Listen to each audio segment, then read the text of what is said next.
Hi, Priyanka, we are good to go. You can start now.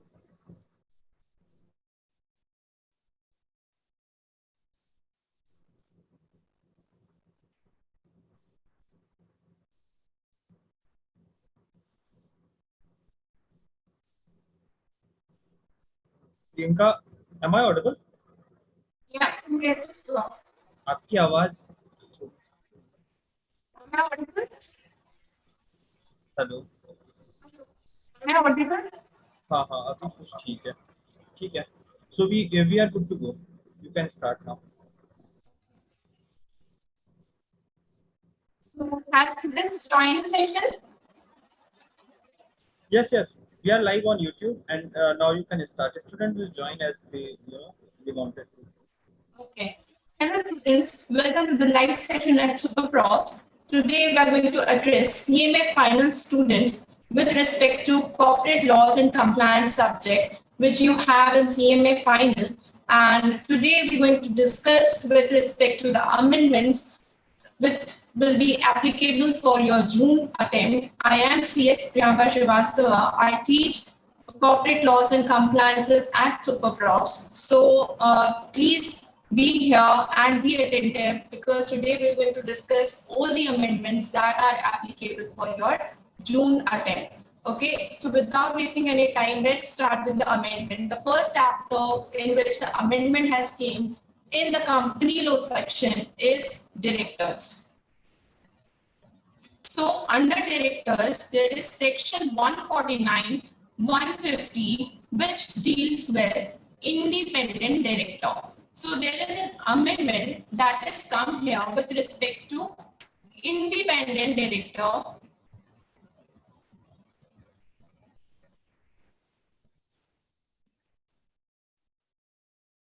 Data bank. So what is the amendment is there is an independent director website which is launched by IICA, that is Indian Institute of Corporate Affairs, Manasa. They had established a website which is independent directors bank.in, and on that website what is the rule is that all the directors who are already appointed as an independent director in any company need to register themselves as an independent director in that data bank after giving an examination which says online proficiency self-assessment test. So after giving this test, they can register themselves in that data bank, and that is a very easy test. And then they need to do it within 3 months from the date of commencement of this rule, which is from 1st December 2019. Now earlier it was 3 months, but now the amendment has came and the period is changed from 3 months to 13 months from the date of commencement, and the date of commencement is 1st December 2019. So this will be applicable, that is the director need to register himself by 1st February 2021. So this was the amendment. Okay. So earlier what was that there were many independent directors data bank, but now an official government official data bank is created, which is created by IICA, in Indian Institute of Corporate Affairs, Manisa. And in that particular website that I have shared, in that website, they need to register themselves. So let's see what is written here.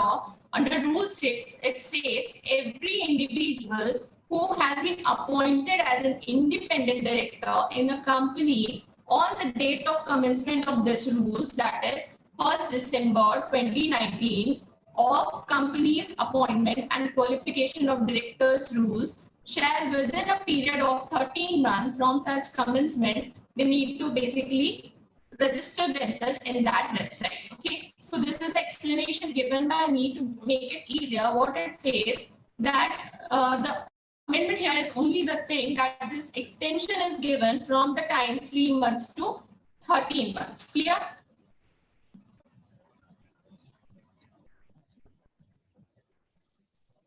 Coming to next amendment. Next amendment is from the chapter strike off of the company, that is also called as removal of name of companies from ROC. Now, what is strike off?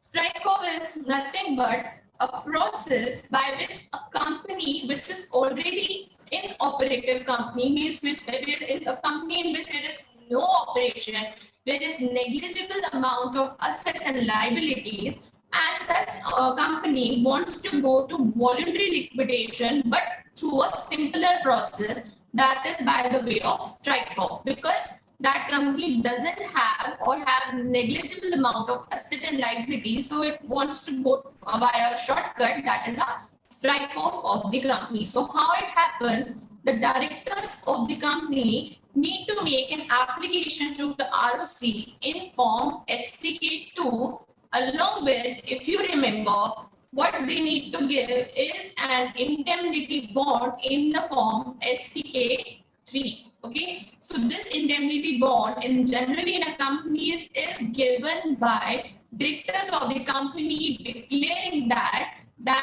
they are declaring that there are no assets and liabilities in the company. Company is inoperative, and in case if after strike off it is found that there is a default in the declaration, then such director will be liable for the default. So this is the indemnity bond which is signed by every director of the company, and that is attached with form STK2, which is an application to the ROC for striking off of the company. So what amendment here came, amendment came is for government company. So if any government company or a company which is a subsidiary of a government company, which is called as a deemed government company, if they want to strike off, they need to file STK2, along with that STK3A form, which is again an indemnity form, which will not be signed by the directors, but it will be signed by the under secretary or any equivalent of position or above. So who is under secretary? Suppose there is a government company that you have. For every government company, you have a ministry. Okay. So that above ministry will be appointing an IAS or similar position person as an under secretary, under which that particular government company functions. Okay, so if the strike off of this particular government company happens, then STK3A form, that is the indemnity form, need to be signed by such under secretary person, or you can say IS person. So let's see this provision is added. What is written here? It provided that in case of a government company, which is an entire, in which the entire rate of share capital is held by central government or state government or both, or subsidiary of such government company in which the entire rate of share capital is held by government company, a duly notarized indemnity bond in form STK3A shall be given by the authorized representative who is not below the rank of under secretary or equivalent in the ministry or department of the government on behalf of the company. So that is what it is saying. So this is my explanation. That is, in short, for 100% government companies and for its subsidiaries, indemnity bond shall be furnished in form STK3A, which is authorized by under secretary or equivalent or above. So you now know who is under secretary. Okay. So let's take an example of a company which is an Hindustan Aeronautics Limited. So suppose this is a government company which is owned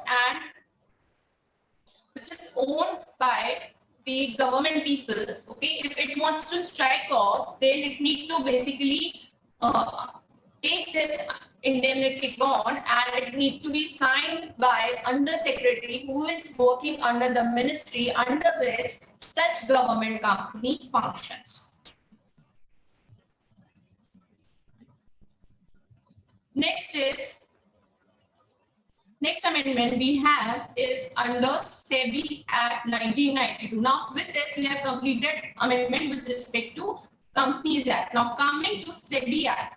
Under SEBI Act, there is new section which is inserted, which is Section 28C. It is newly inserted. It is with respect to Special Economic Zone, SEZ. What is Special Economic Zone? It is a kind of city which creates an industrial output for the purpose of export of goods and services. Now, these are very beneficial for the growth of the country, for the growth of the economy. So, government provides lots of benefits and exemption to such a kind of units or the companies which are working under SEZ. So under these SEZ, the financial institution or the institution which carries the financial product, financial services, financial institutions with respect to the companies who are working under SEZ are called as International Financial Service Center. So these companies who are doing the business of selling financial products, providing financial services, or they are financial institutions who are running in this SEZ, such companies are called as IFSC companies, that is International Financial Service Center companies. Now, earlier what we used to have that the financial products, financial services, or financial institutions which run here were earlier governed by the SEBI. Okay, but now the newly inserted provision says basically an authority is made in 2020. It is established, which is named as International Financial Service Center Authority.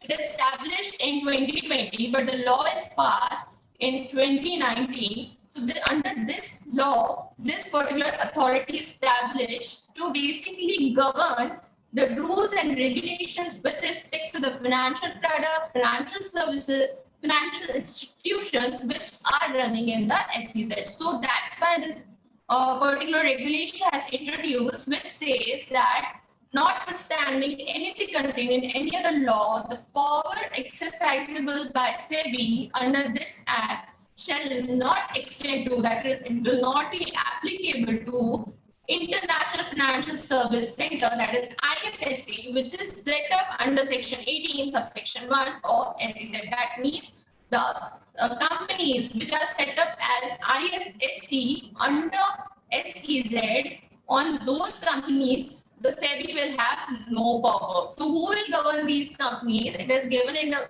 subclause B, which says it shall be exercisable, that is, the power shall be exercisable by International Financial Service Center Authority, which is established under Section 4, subsection 1 of IFSC Authority Act 2019. Okay.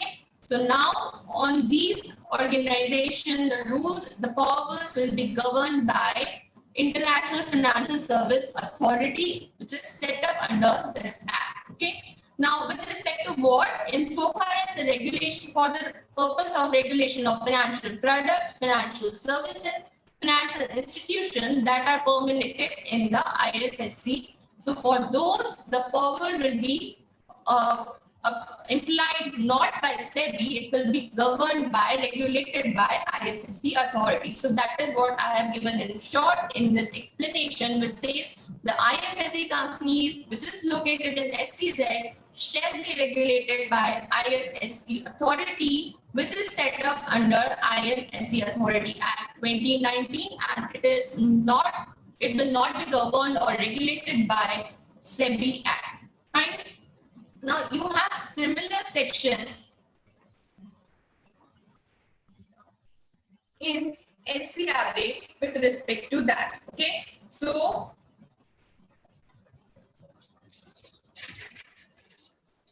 we have section 29B, which is the same section which is inserted in SCRS, so that I'm not repeating here, and that also contains the same provisions. Fine. Now, next amendment that is came is in SEBI LODR 2015, and in that, under Regulation 17, the amendment has came, which was with respect to Board of Director. In that, in the composition of Board of Director, amendment has came. So, what is the intent of this amendment? Is SEBI wants the top 500 listed entities to make their chairperson or to appoint their chairperson as basically a person need to be appointed as a chairperson who is a non-executive director, that is a person or a director who is not in the full-time employment of the company, neither is in the full-time employment of the company, nor he is related to the managing director or chief executive officer as per the definition which is given under Companies Act. So that was the intent. So earlier, basically, it was the date was 1st April 2020 to make this applicable. Basically, from that date, the chairperson needs to be a non-executive director and a person who is a non-executive director, plus he is not related to MD and CEO. But now this is extended to further 2 years. So from 1st April 2022, this provision is applicable. So every company which falls under top 500 listed company need to appoint their chairperson who is a non-executive director and who is not related to managing director or chief executive officer. Fine. So again, you can read my explanation here for better understanding. The date for having a non-executive chairman in top 500 listed company has been extended by 2 years. So now this is applicable from 1st April 2022. Okay.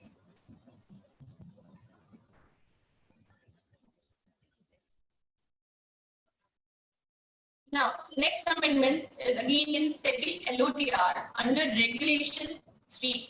So Regulation 3, if you remember, is related to applicability of regulations. So it basically says the list of companies or securities on which these particular regulation, listing obligation and disclosure requirement is basically applicable on. So what it was that these regulation was applied to listed entity whose below securities are listed on stock exchange. Now, before moving towards that, we need to understand that stock exchange have 3 trading platforms.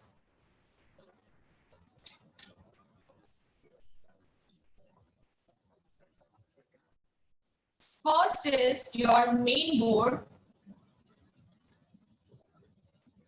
Second is small medium enterprise exchange. And earlier it was third one, institutional trading platform. Okay, so main board is basically that platform where the normal listed entities like Reliance, like Tata, the big listed entities are basically listed. And this is where the small and medium sized enterprises are listed. It is your SME exchange. And ITP, that is institutional trading platform, it was a platform where the financial institutions and your QIBs, that is qualified institutional buyers, are basically use this platform to do the trading purpose. Okay. So now this platform, the name of this platform is changed from institutional trading platform to innovators growth platform. So here it is written. So now in the amendment that is came is if your securities are listed on main board or SME exchange or institutional trading platform that was earlier, so it is cancelled because its name is changed to innovators growth platform. So on those kind of like entities whose securities listed on these platforms, these regulations are applicable. Now, what is the amendment is thus the name of institutional trading platform is changed from ITP to Innovators Growth Platform, and the meaning of that is saying that here financial institutions and QIB use this platform for the purpose of trading. The second amendment that we have in this regulation is point B. Earlier in point B, we have non-convertible preference shares, non-convertible debentures, that kind of point was there. So replacing that, they have substituted it with one word, that is non-convertible security. So does it have any effect? No, because non-convertible securities obviously include non-convertible debenture and non-convertible preference shares. So there is no change. The only thing they have changed is the phrase. Okay. Now coming to point 3. So these regulations, apart from all these listed entities, is applicable to such listed entity or entities whose debt securities are listed on stock exchange, and that's for every listed entities whose debt securities listed are not need to apply or basically follow all the regulation. Only those whose debt outstanding debt securities value is more than 500 crore rupees need to follow certain regulations which are given under LODR. And so third point says about it, suppose any listed entity who has high value of debt listed on stock exchange, on those some regulations are applicable. Okay, so that is a fact. But what happens if sometime or in some cases this threshold or they're basically the outstanding debt securities value falls below 500. So then also will the regulations will be applicable to them? So that was not clarified earlier. So now we have clarified that in case even if they fall below such threshold, the regulations which were applied earlier on will continue to apply. So let's read here. The provision of these regulations which become applicable to the listed entity on the basis of value of outstanding debt listed debt securities criteria shall continue to apply to such entities even they fall below such thresholds. That is what I have said. Okay. So this is only the amendment that is with respect to regulation 3. Amendment. First, innovator growth platform name is introduced instead of ITP. Second, non-convertible securities phrase is inserted instead of non-convertible debenture and preferential, which doesn't make any change. And the third is provision with respect to high value debt secure listed entity. So we're going to understand in detail the meaning of high value debt listed entity in the coming amendment. So right now, just for the purpose, just understand an entity whose debt securities are listed and the value of such debt securities is more than 500 crore. Okay. Now the next amendment is with respect to maximum number of directorship. Okay. Regulation 17(8). So in Companies Act,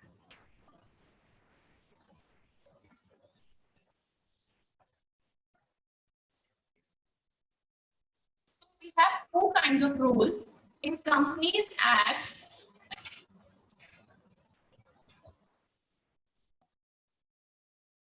we have how many directors is allowed. Maximum a director can become a director of maximum 20 companies, out of which 10 companies is public company. Now, if a company is a listed company, so basically in LODR, what it says, if a director is a director in listed companies, so in how many listed companies he can be appointed as a director? So a director can be appointed in maximum 7 listed entities, okay? And whether he, in how many companies as an independent director, so he can be appointed in 7 listed entities as an independent director. But if any person or any director who is a full-time director or managing director in any listed company, then he can serve as independent director in not more than 3 listed entities. Okay. Now, what amendment has came, a clarification has came with respect to what is listed entity. So listed entity means an entity whose equity shares are listed on stock exchange. So does it mean that an entity whose debt is listed will be considered as listed entity here? No. Companies whose only equity shares listed will be considered as listed entity for the purpose of this regulation. That is, the person cannot be a director for more than 7 listed entity. That is 7 entities whose equity shares are listed on stock exchange. So again, one question I am asking, that suppose if any company has equity shares and debt both listed on stock exchange, so whether that company will be counted as listed entity? So the answer is yes. The thing is, at least equity share need to be basically listed, then that company will be considered as listed entity. So if only preference share or only debentures are listed, then that company will not be considered as listed entity for the purpose of this particular regulation, that is maximum directorship one. Okay. So let's read this explanation. This is given by me. This is not in law. For the purpose of this regulation, the count of number of listed entity on which a person is a director or an independent director shall be only those whose equity shares are listed on stock exchange. Okay. Coming to next regulation, regulation 21, under which management committee we need to form. So risk management committee need to be formed only by top 1,000 listed entity earlier, but now they have introduced one more point, that is a high value debt listed entity. So that is about what I was talking. So now we will be discussing this in detail.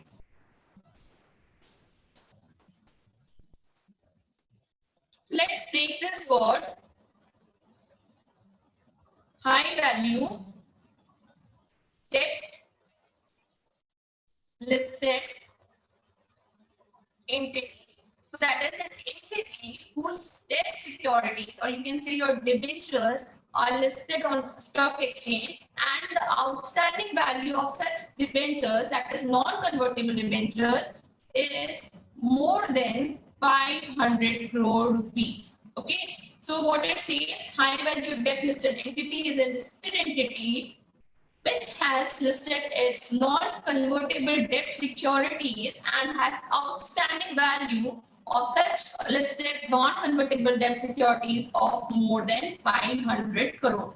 Now, such entity whose high value debt securities are listed, they also need to form risk management committee. Why they need to form? Because there is huge risk involved, and for the protection of the investor, it is advisable, or rather it is now mandatory, to form a risk management committee. Okay. Now next is regulation number 26, which talks about chairmanship or membership in various committees like audit committee, stakeholder relationship committee. So basically it says a director can be a member or chairperson of how many committees. Okay. So for membership, there is a limit of 10. So basically a director can become a member of maximum 10 committees, and a chairperson, a person can become the chairperson of maximum 5 companies. Okay. Now, in this calculation of this maximum companies or committees, public limited companies included, and what is excluded is important here. We are excluding 4 things. First, private company. Second, foreign company. Third, which is newly inserted, high value debt listed entities, and fourth, section 8 company. So again, this concept has introduced, so that's why we are introducing all this entity in all the important regulations that we have. So what we say is basically here, but we are excluding remember this. So if any person or any director who is a member of the committee in a high value debt listed entity, that membership will not be included in the count of maximum ceiling limit when we will going to calculate for the purpose of regulation 26. Okay.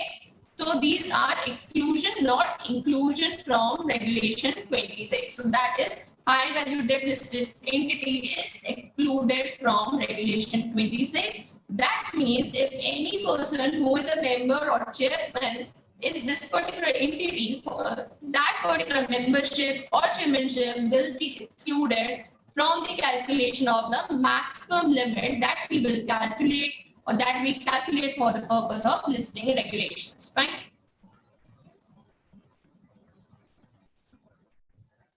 Now, the last amendment of the day of this particular June attempt we have is with respect to FEMA, Foreign Exchange Management Act. Under this, we have very small amendment that we have, that is with respect to Foreign Exchange Management, Export of Goods and Services Regulation 2015. Under that, there is a regulation with respect to advance payment against export. So what is that? If suppose any supplier in India has sold its goods for the purpose of export in foreign country, and he has received some advance payment from a foreign country with respect to that particular export for which the goods has not been delivered yet. So on that advance payment, he can pay the interest. So the amount of interest that can be paid is basically subject to limitation. That is, that interest should not be more than the benchmark, that is LIBOR plus 100 basis point, that is 1%.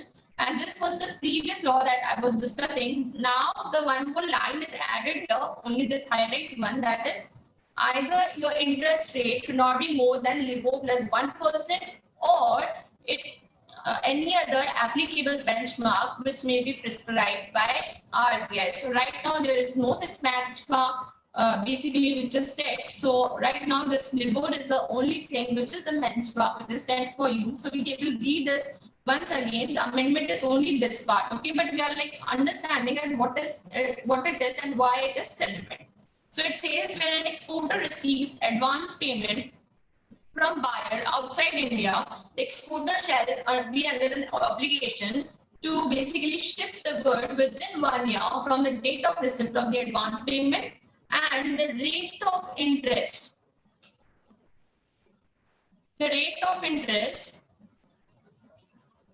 payable on that advance amount does not exceed LIBOR, that is London Interbank Offer Rate. So it is a kind of benchmark, international benchmark, which is set plus 100 basis point, which is 1%, or other applicable benchmark as may be directed by RBI, which is newly inserted, which right now we don't have such benchmark. If it is come in future, then we will be considering. We can consider that as a benchmark also. Okay. And we need to have the document which cover the shipment, and they need to be routed through authorized dealer through whom the advance payment is made. So we have discussed this like nicely in the class. So right now, just understand this particular amendment. Okay. Now with this, our amendments are completed. So if you have any query, you can ask me. And for detailed lectures, you can basically contact SuperProfs. Thank you.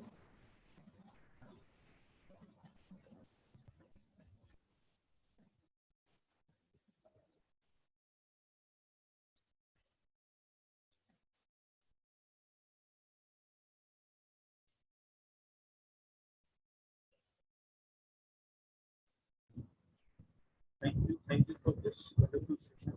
As if now we don't have any query, Priyanka. So do you have any query? Let me check on YouTube as well. We don't have any queries. So yeah, thank you. And we'll continue again from Monday at the very same time, 6 p.m. onwards, guys. Thank you very much, ma'am. Thank you. Is this end right?